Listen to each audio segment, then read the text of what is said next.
ভারতের হামলার জবাব দেওয়ার অনুমোদন পেল পাকিস্তান সেনাবাহিনী। সীমান্তে টান টান উত্তেজনা, শান্ত থাকার আহ্বান বিশ্ব নেতাদের। পরিস্থিতি নিবিড় পর্যবেক্ষণ করছে ঢাকা। সর্বাত্মক যুদ্ধ জড়াবে না দুদেশ, ধারণা বিশ্লেষকদের। বাংলাদেশকে সতর্ক থাকার পরামর্শ।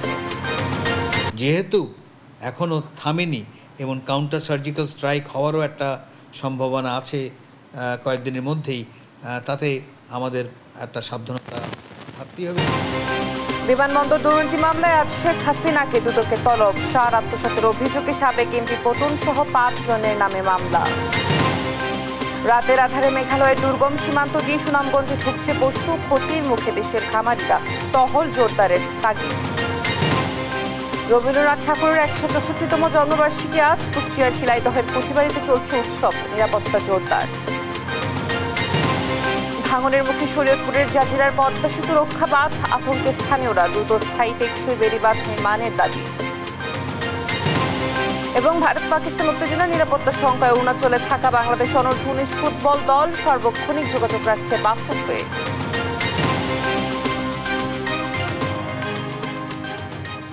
দেখছিলেন শিরোনামগুলো। সংবাদ সকালে আপনাদের সঙ্গে রয়েছি আমি অতসী সেন। এবার বিস্তারিত।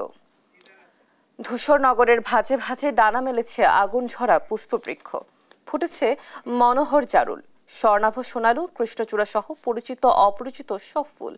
গ্রীষ্মের খরতাপে নগরবাসীর দৃষ্টিনন্দন স্বস্তি কৃষ্ণচূড়ায়।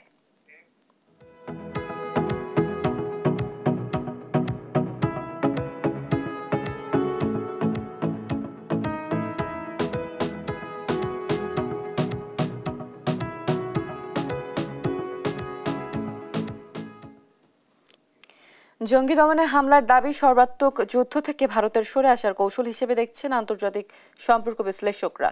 তবে পাকিস্তান পাল্টা জবাব অব্যাহত রাখলে পরিস্থিতি ভয়াবহ রূপ নেবে বলেই মনে করছেন তারা। জানান, এমন যুদ্ধ সংঘাত ক্ষতিগ্রস্ত করবে বাংলাদেশকে। অন্যদিকে যুদ্ধ পরিস্থিতির কারণে বিকল্প পথে ফ্লাইট পরিচালনা করছে বিমান। M আজিমের report. জম্মু কাশ্মীরের পেহেলগামে হামলার ঘটনায় সৃষ্ট উত্তেজনা রূপ নিল সংঘাতে। এরই জেরে নিজ দেশে ভারতের ক্ষেপণাস্ত্র হামলার জবাবে পাল্টা হামলা করে পাকিস্তান। বিষয়টিকে দুদেশের যুদ্ধ হিসেবে দেখছে অনেকে। ভারত পাকিস্তান পরিস্থিতি নিবিড়ভাবে পর্যবেক্ষণ করছে বাংলাদেশ। পররাষ্ট্র মন্ত্রণালয়ের এক বিজ্ঞপ্তিতে উভয় পক্ষকে শান্ত ও সংযত থাকার আহ্বান জানিয়েছে ঢাকা। বাংলাদেশের এমন আহ্বানকে ইতিবাচক হিসেবে দেখছে আন্তর্জাতিক বিশ্লেষক ডক্টর ইমতিয়াজ আহমেদ। আপাতত আমরা এটাই হয়তো বলতে পারি এবং সরকার তো সেটাই বলবে যে দুই দেশকে বলবে তারা যেন একটা শান্তির পথ বেছে নেয়, যুদ্ধে যেন কন্টিনিউ না করে। এর চেয়ে আমার মনে হয় না বেশি কিছু করার আছে আপাতত। তার মতে ভারত জঙ্গি দমনের উদ্দেশ্যে পাকিস্তানে হামলা চালানোর দাবি করছে, যা দেশটির সর্বাত্মক যুদ্ধে না জড়ানোরই ইঙ্গিত দিচ্ছে। ভারত তাই দাবি করছে যে কোনো মিলিটারি টার্গেট তারা করেনি, তারা বরং টেররিস্টদের টার্গেট করেছে। তো এর মধ্যে একটা ভিন্নতা আনতে চাচ্ছে, যার জন্য যুদ্ধ যেভাবে আমরা বলি যে পুরো দুটো দেশ যুদ্ধের মধ্যে চলে গেছে, সেটা আপাতত এখনো না। ভারত পাকিস্তান পরিস্থিতির প্রভাব বাংলাদেশেও পড়তে পারে বলে আশঙ্কা করছেন তিনি, যা যুদ্ধে রূপ নিলে ক্ষয়ক্ষতিও বাড়তে পারে বলে সতর্ক করেন এ বিশ্লেষক। বড় আকারে অর্থনৈতিক ক্ষতিগ্রস্ত হতেই পারে, কারণ আমাদের সাথে বাণিজ্যের একটা সম্পর্ক আছে এই উপমহাদেশের বিভিন্ন দেশের সাথে, এবং যদি সেখানে সাপ্লাই লাইন যদি বিঘ্নিত হয়, স্বাভাবিকভাবে দাম টাম বেড়ে যাবে। এদিকে ভারত পাকিস্তান যুদ্ধ পরিস্থিতির প্রেক্ষিতে ক্ষয়ক্ষতি এড়াতে বিকল্প পথে ফ্লাইট পরিচালনা করছে বিমান বাংলাদেশ এয়ারলাইন্স। এম এ আজিম, দেশ টিভি, ঢাকা। ভারত ও পাকিস্তানের পরিবর্তনশীল পরিস্থিতি বাংলাদেশ নিবিড়ভাবে পর্যবেক্ষণ করছে বলে জানিয়েছেন জাতীয় নিরাপত্তা উপদেষ্টা খলিলুর রহমান। চলমান পরিস্থিতি নিয়ে গভীর উদ্বেগ প্রকাশ করে উভয় দেশকে শান্ত ও সংযত থাকার এবং পরিস্থিতি আরও খারাপ হতে পারে এমন কোনো পদক্ষেপ নেওয়া থেকে বিরত থাকার আহ্বান জানিয়েছেন তিনি। আরও জানাচ্ছেন এনাই নাহিদ। বুধবার পররাষ্ট্র উপদেষ্টা মোহাম্মদ তৌহিদ হোসেনের সঙ্গে সাক্ষাৎ করতে আসেন অ্যাটর্নি জেনারেল মোহাম্মদ আসাদুজ্জামান, তথ্য উপদেষ্টা মাহফুজ আলম, শিল্প উপদেষ্টা আদিলুর রহমান খান এবং জাতীয় নিরাপত্তা উপদেষ্টা খলিলুর রহমান। সাক্ষাৎ শেষে সাংবাদিকদের সঙ্গে কথা বলেন জাতীয় নিরাপত্তা উপদেষ্টা। এ সময় ভারত ও পাকিস্তানের পরিস্থিতি নিয়ে গভীর উদ্বেগ প্রকাশ করেন তিনি।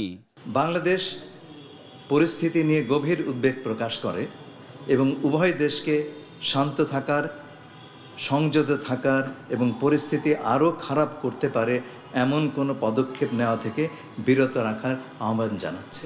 বাংলাদেশ আশাবাদী কূটনৈতিক প্রচেষ্টার মাধ্যমে উত্তেজনা প্রশমিত হবে এবং শেষ পর্যন্ত এই অঞ্চলে শান্তি বিরাজ করবে। যে কূটনৈতিক প্রচেষ্টার মাধ্যমে উত্তেজনা প্রশমিত হবে এবং শেষ পর্যন্ত এই অঞ্চলের জনগণের কল্যাণে শান্তি বিরাজ করবে।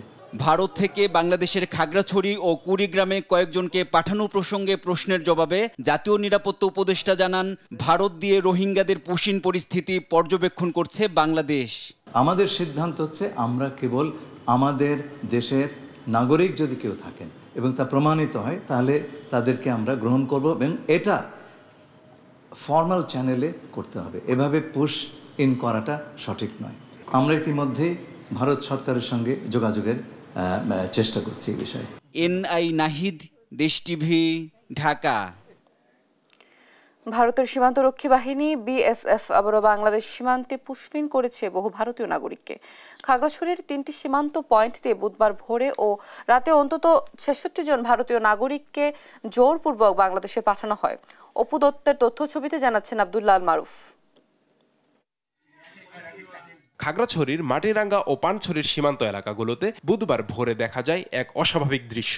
নারী ও শিশু সহ অন্তত 66 জন ভারতীয় নাগরিককে জোরপূর্বক বাংলাদেশে পাঠায় ভারতীয় সীমান্তরক্ষী বাহিনী বিএসএফ। বুধবার সকালে গুমতি ইউনিয়নের শান্তিপুর সীমান্ত দিয়ে 27 জন প্রবেশ করেন। তারা আশ্রয় নেন স্থানীয় আবু তাহেরের বাড়িতে। সকালবেলা এরা এসে খবর পেয়ে গেছি, যাই দেখি কত বড় 7-8 জন গেছে। আমরা হেলিকপ্টার দিয়ে না আগরতলা নামা দিছে, আগরতলা থেকে গাড়ি ভরিয়ে নিয়ে এখান থেকে হিসাবে নামা দিছে, এইখান দিয়ে যাবো, আমাদের দিকে আসলে আমরা গুলি করবো।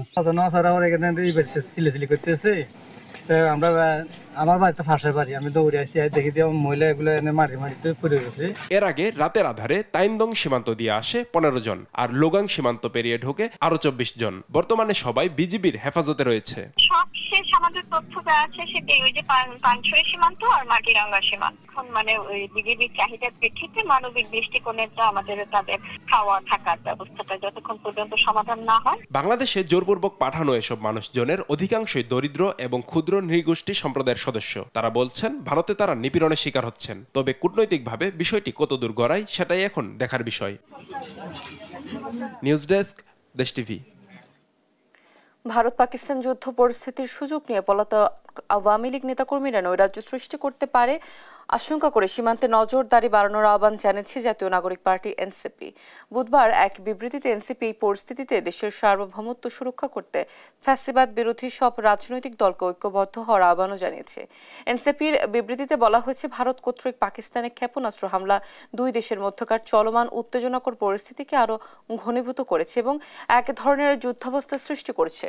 অন্তর্বর্তী সরকার ও সংশ্লিষ্ট বাহিনীর প্রতি আহ্বান জানিয়েছে। দলটি বলছে তারা যেন সীমান্ত এলাকায় সার্বক্ষণিক নজরদারি ও প্রাতিষ্ঠানিক সক্ষমতা বাড়িয়ে সর্বোচ্চ পেশাদারিত্বের সঙ্গে দায়িত্ব পালন করে।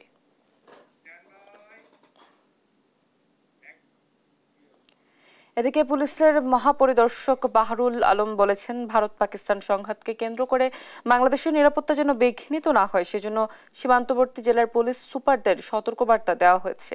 বুধবার বিকালে রাজধানীর গুলশানে বাংলাদেশ পুলিশের বার্ষিক শুটিং প্রতিযোগিতা ও আইজিপি কাপের চূড়ান্ত পর্ব অনুষ্ঠানে সাংবাদিকদের এই কথা বলেন তিনি। যুদ্ধের প্রেক্ষিতে আমরা সীমান্তবর্তী সকল জেলার সকল পুলিশ সুপার 28 এবং মিয়ানমারের সাথে 3, 29 এবং মিয়ানমারের সাথে 2, আমরা সকলকেই অগ্রিম সতর্কবার্তা আগেই দিয়েছি এবং তারা সকলেই সতর্ক আছেন এই ব্যাপারে বলে আমার বিশ্বাস। এবং আমরা সর্বাত্মক চেষ্টা করব অন্তত এর প্রেক্ষিতে যেন আমাদের কোনোভাবে আমাদের নিরাপত্তা বিঘ্নিত না হয়। তিন বিমানবন্দর উন্নয়ন প্রকল্পে দুর্নীতির মামলায় ক্ষমতাচ্যুত প্রধানমন্ত্রী শেখ হাসিনাকে জিজ্ঞাসাবাদের জন্য আজ তলব করেছে দুদক। এদিকে প্রায় 1084 কোটি টাকার সরকারি সার আত্মসাতের অভিযোগে নরসিংদী 2 আসনের সাবেক এমপি কামরুল আশরাফ পটন সহ 5 জনের বিরুদ্ধে মামলা করেছে সংস্থাটি। এছাড়া বিভিন্ন অনিয়মের খোঁজে দেশের 35টি বিআরটিএ অফিসে একযোগে অভিযান চালায় দুদক। ফজলে আদিত্যের রিপোর্ট।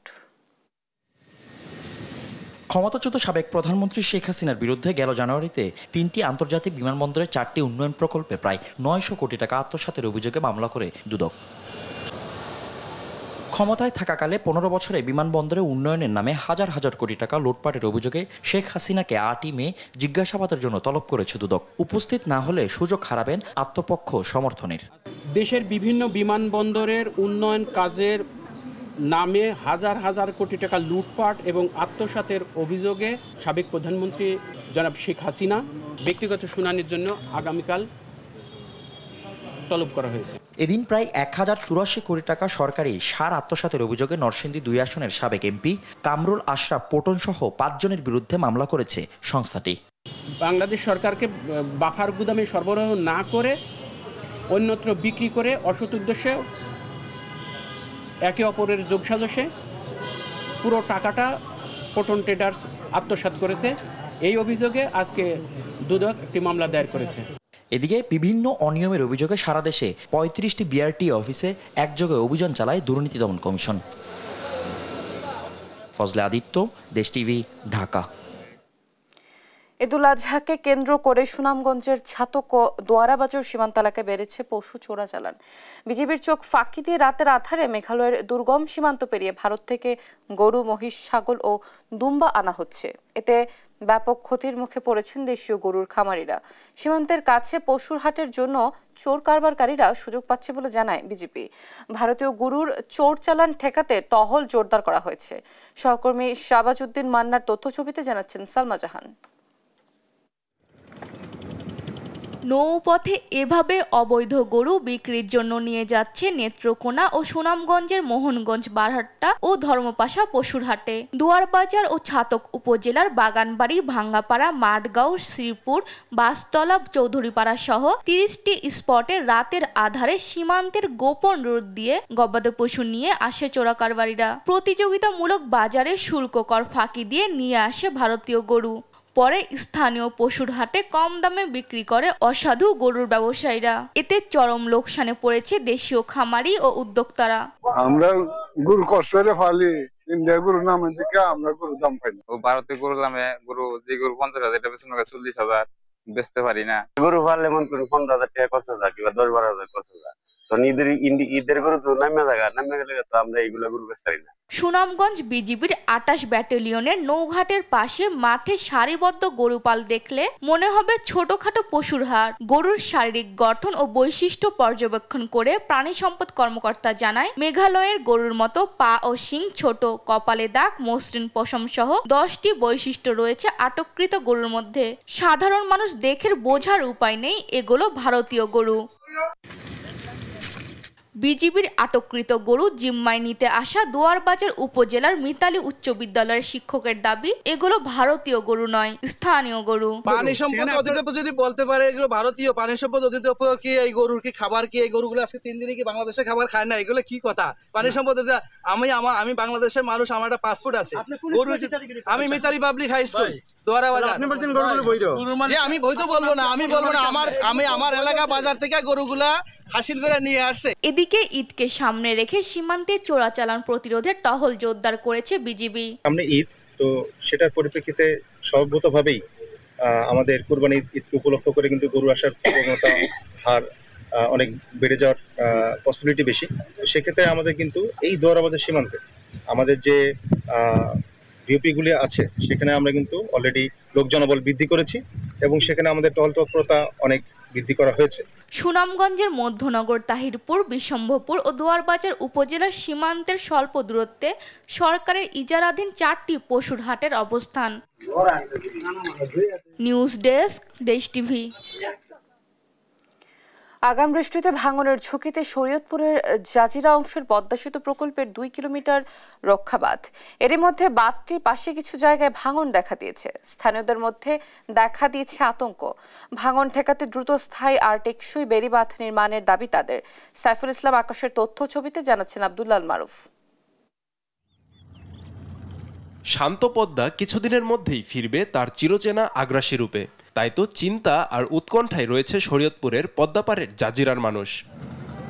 তবে এবার যেন আতঙ্ক বেড়েছে কয়েক গুণ, কেননা পদ্মা সেতু প্রকল্পের পূর্ব পাশের নদীর গভীরতা বৃদ্ধি পাওয়ায় 2 কিলোমিটার বাঁধটি এখন পুরোপুরি ঝুঁকিপূর্ণ, যা সমীক্ষা শেষে নিশ্চিত করেছে পানি উন্নয়ন বোর্ড। এরই মধ্যে কিছু কিছু জায়গায় দেখা দিয়েছে ভাঙ্গন। পদ্মা নদীর পাড়ে দ্রুত বেড়িবাঁধ নির্মাণ না করলে ফসলি জমি, গবাদি পশু এবং এলাকার বাসিন্দারা মারাত্মক ক্ষতির মুখে পড়বে। তাই ভাঙ্গন ঠেকাতে দ্রুত টেকসই বেড়িবাঁধ নির্মাণের দাবি স্থানীয়দের। প্রতি বছর গরু ছাগল নিয়ে বলা পান নিয়ে আমাদের কত কষ্ট হইতাছে। আমাদের যদি এই বেড়িবাঁধটা যদি একটু শক্তভাবে পোক্তভাবে কইরা দেন, যদি প্রতি বছর না ভাঙে, তাহলে তো আমাদের লিগে একটু সুযোগ সুবিধা একটু ভালো হয়। বিবিএ যেই বাচ্চা করছিল এটা স্থায়ী বেড়িবাঁধ করেনি। এখন বাঁধ এর মাঝে ধসে যাওয়ার পরে যেই বাঁধটার আপনার জরুরি ভিত্তিতে যে কাজটা চলতেছে, এটা ক্ষণস্থায়ী একটা কাজ। আপনার বেড়িবাঁধ চাই, মানে মজবুত জানি হয়, ক্যান্টনমেন্ট জানি ক্ষতি না হয়, এলাকাটা জানি না ক্ষতি হয়। বর্ষার আগেই দ্রুত বাঁধটির ভাঙ্গা অংশ মেরামত এবং অনুমোদন শেষে টেকসই বেড়িবাঁধ নির্মাণের প্রকল্প শুরুর কথা জানায় পানি উন্নয়ন বোর্ড। কিছু অংশে একটু ভাঙ্গন কবলিত স্থানে 100 মিটার আমরা কাজ করতেছি। এটা মূলত এই ভাঙ্গনটাকে ঠেকানোর জন্য, যেন সামনে এই ভাঙ্গনটা আর বেশি প্রসারিত না হয়, এবং পাশাপাশি আমরা এই 2 কিলোকে স্থায়ীভাবে কাজ করার জন্যে আমাদের যে চলমান যে প্রকল্প আছে সেটার মধ্যে অন্তর্ভুক্ত করে এই 2 কিলোকে স্থায়ীভাবে কাজ করার আমাদের পরিকল্পনা আছে। যুগের পর যুগ পদ্মার করাল গ্রাসে ক্ষতিগ্রস্ত জাজিরার মানুষ তাদের শেষ সম্বলটুকু রক্ষায় দ্রুত পরিকল্পিত টেকসই বেড়িবাঁধ নির্মাণ করবে সংশ্লিষ্টরা, এমন আশা স্থানীয়দের। নিউজ ডেস্ক, দেশ টিভি। কবিগুরু রবীন্দ্রনাথ ঠাকুরের 164তম জন্মবার্ষিকী আজ। 1268 বঙ্গাব্দের 25শে বৈশাখ কলকাতার জোড়াসাঁকোর বিখ্যাত ঠাকুর পরিবারে জন্মগ্রহণ করেন তিনি। বাঙালির প্রতিটি অনুভূতিতে মিশিয়েছে রবীন্দ্রনাথের গান, কবিতা, গল্প ও উপন্যাস।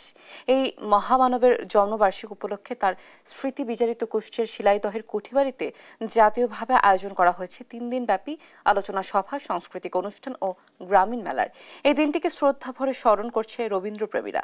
ইরফান রানার ক্যামেরায় কুষ্টিয়া থেকে নাহিদ হাসান তিতাসের রিপোর্ট। বাংলা সাহিত্যের প্রবাদ পুরুষ রবীন্দ্রনাথ ঠাকুর শিল্প সাহিত্যের প্রতিটি ধারায় অনবদ্য অবদান রেখে সমৃদ্ধ করেছে বাংলা সাহিত্য ও সংস্কৃতিকে। স্মৃতিবিজড়িত কুষ্টিয়ার শিলাইদহের কুঠিবাড়িতে জীবনের বেশ কিছু মূল্যবান সময় কেটেছে কবিগুরু রবীন্দ্রনাথ ঠাকুরের। নিভৃত বাংলার এই প্রত্যন্ত অঞ্চলে বসে কবি তার কালজয়ী অনেক সাহিত্যকর্ম রচনা করেন। কুঠিবাড়িতে সংরক্ষণ আছে সেসব দিনের নানা স্মৃতি। আজ সেই মহামানব কবিগুরু রবীন্দ্রনাথ ঠাকুরের জন্মবার্ষিকী।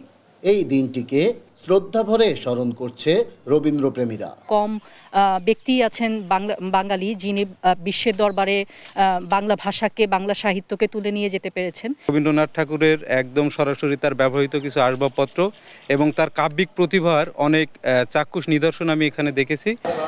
বিশ্বকবি রবীন্দ্রনাথ ঠাকুর বাংলা ভাষাকে পরিচিত করেছেন বিশ্ব দরবারে। কৃষিতে বিপ্লব আর সাম্প্রদায়িকতার মর্মমূলে কুঠারাঘাত করা রবীন্দ্রনাথ এখনো সমানভাবে প্রাসঙ্গিক সবার কাছে। রবীন্দ্রনাথ আসলে তো সেই অর্থে জমিদার ছিলেন না। রবীন্দ্রনাথ বলছেন যে আমি হয়তো আমার জমিনদারি আমি দেখি, কিন্তু আমার হচ্ছে আসমানদারি, এবং সেই লেখক হিসেবে এই সত্তাটাকে বোঝাতে তিনি বলেছিলেন। রবীন্দ্রনাথ ও বাংলাদেশ প্রতিপাদ্যে এবার জাতীয়ভাবে শিলাইদহের কুঠিবাড়িতে 3 দিনব্যাপী নানা আয়োজনে পালিত হচ্ছে কবিগুরুর জন্মবার্ষিকী। এ অনুষ্ঠানকে কেন্দ্র করে জোরদার করা হয়েছে কুঠিবাড়ির নিরাপত্তা ব্যবস্থা। এবার জাতীয় পর্যায়ের অনুষ্ঠানটি কবির স্মৃতিধন্য রবীন্দ্র কুঠিবাড়িতে অনুষ্ঠিত হচ্ছে। দেশের সার্বিক পরিস্থিতি বিবেচনায় রেখে এখানে আগত দর্শনার্থীদের নিরাপত্তার ব্যবস্থাটাকে সর্বাধিক গুরুত্ব দেওয়া হয়েছে। উপজেলা প্রশাসন এবং পুলিশ প্রশাসনের পক্ষ থেকে নিশ্চিদ্র নিরাপত্তা ব্যবস্থা নিশ্চিত করা হয়েছে। প্রতি বছর এই অনুষ্ঠানের মধ্য দিয়ে বাংলা ভাষা, সাহিত্য, সংস্কৃতিতে রবীন্দ্রনাথের অবদানের প্রতি ঋণ স্বীকার করে বাঙালি জাতি। এত বছর পরেও বাংলা সাহিত্য দর্শনে রবীন্দ্রনাথ ঠাকুর সবার কাছে সমান প্রাসঙ্গিক। নাহিদ হাসান তিতাস, দেশ টিভি, কুষ্টিয়া। কুমিল্লার লালমাই পাহাড় এলাকার একটি টিলায় সম্প্রতি মাটি খনন করতে গিয়ে প্রাচীন স্থাপনার অস্তিত্ব খুঁজে পান এক ব্যক্তি। খবর পেয়ে জায়গাটিতে বর্তমানে খনন কার্যক্রম শুরু করেছে প্রত্নতত্ত্ব অধিদপ্তর। গত কয়েকদিনের খননে সেখান থেকে বেরিয়ে আসছে প্রাচীন স্থাপনা ও প্রত্নবস্তু। এর মাধ্যমে ইতিহাসের নতুন কোনো অধ্যায় উন্মোচিত হবে বলে আশা প্রত্নতত্ত্ব অধিদপ্তর ও এলাকাবাসীর। সহকর্মী সুমন কবিরের প্রতিবেদন, জানাচ্ছেন টুম্পা আফরোজ। সম্প্রতি কুমিল্লা সদর দক্ষিণ উপজেলার বারোপাড়া ইউনিয়নের ধর্মপুর গ্রামে চারাবাড়ি এলাকায় প্রাচীন একটি দেয়ালের সন্ধান মেলে। দেয়ালটি সপ্তম-অষ্টম দশকের, এমনকি তারও বেশি আগে নির্মিত কোনো জমিদার আমলের বাসস্থান বা মন্দিরের ধ্বংসাবশেষ হতে পারে বলে ধারণা স্থানীয়দের। প্রত্নতত্ত্ব অধিদপ্তরের কুমিল্লা আঞ্চলিক কার্যালয়ের একটি দল ঘটনাস্থল পরিদর্শন করেছে। তারা সেখানে প্রাথমিক পর্যায়ের খনন ও অনুসন্ধান কাজ শুরু করেছে। প্রতিদিন সেখানে অন্তত ২০ জন শ্রমিক যত্ন সহকারে খনন কাজ করছেন। দৈর্ঘ্য ও প্রস্থ ৬ মিটার আকারে ৫টি জায়গায় আপাতত খনন কাজ চলছে। এরই মধ্যে অনেক প্রত্নতত্ত্ব ও ধ্বংসাবশেষ দেখা যাচ্ছে বলে জানান এই কর্মকর্তা। এখন যে আলামতটি পেয়েছি এটাকেও আমরা মনে করছি ৮০০-১০০০ বছর বা প্রি মুসলিম কোনো সাইট হতে পারে। এখন পর্যন্ত যেটুকু পেয়েছি, যেমন আমরা উপরের দিকে যে একটা স্ট্রাকচারের যে প্যাটার্ন পেয়েছি, বর্গাকার বা ৬ ফিট একটা চওড়া ওয়ালের একটা স্ট্রাকচার, তারপরে আবার একটা ১০ ফিট ডিস্টেন্সে একটা এনক্লোজার ওয়ালের মতো পেয়েছি। এই প্যাটার্নগুলো সাধারণত বৌদ্ধ সংস্কৃতির স্থাপত্য কাঠামো, বিশেষ করে মন্দিরগুলোতে এই ধরনের প্যাটার্নগুলো দেখা যায়। এই আবিষ্কার ঘিরে ধর্মপুরে সৃষ্টি হয়েছে ব্যাপক চাঞ্চল্য। চারাবাড়ি এলাকাবাসী এখন প্রতিদিন ভিড় করছেন পুরনো এই দেয়াল দেখতে। তারা বলছেন এই আবিষ্কার ইতিহাসের কোনো বন্ধ দরজা খুলে দেবে। বলনি কিছু পাওয়া যায় মাটির, আমরা কাজ করতে এসেছি। এখন রাজবাড়ি আমার এলাকা, এখন যেন এনে কি আছে এটা আমরা নিজে করতে পারি না। ছোট ধর্মপুর আমাদের এলাকাতে এমন একটা ঐতিহ্য, একটা বাড়ি পাওয়া গেল, আমাদের থেকে অবশ্যই ভালো লাগে। জানি না এটা রাজার বাড়ি কিনা, কিন্তু এটা অনেক পুরনো ঐতিহ্য কুমিল্লার, যার জন্য আমি এখানে এটা দেখার জন্য আসছি। কুমিল্লার এই প্রাচীন স্থাপনাটি সংরক্ষণ করা হলে বিকাশ হবে পর্যটন শিল্পের, জীবিকার নতুন দুয়ার খুলবে, এমনটাই মনে করছেন সুশীল সমাজ। নিউজ ডেস্ক, দেশ টিভি।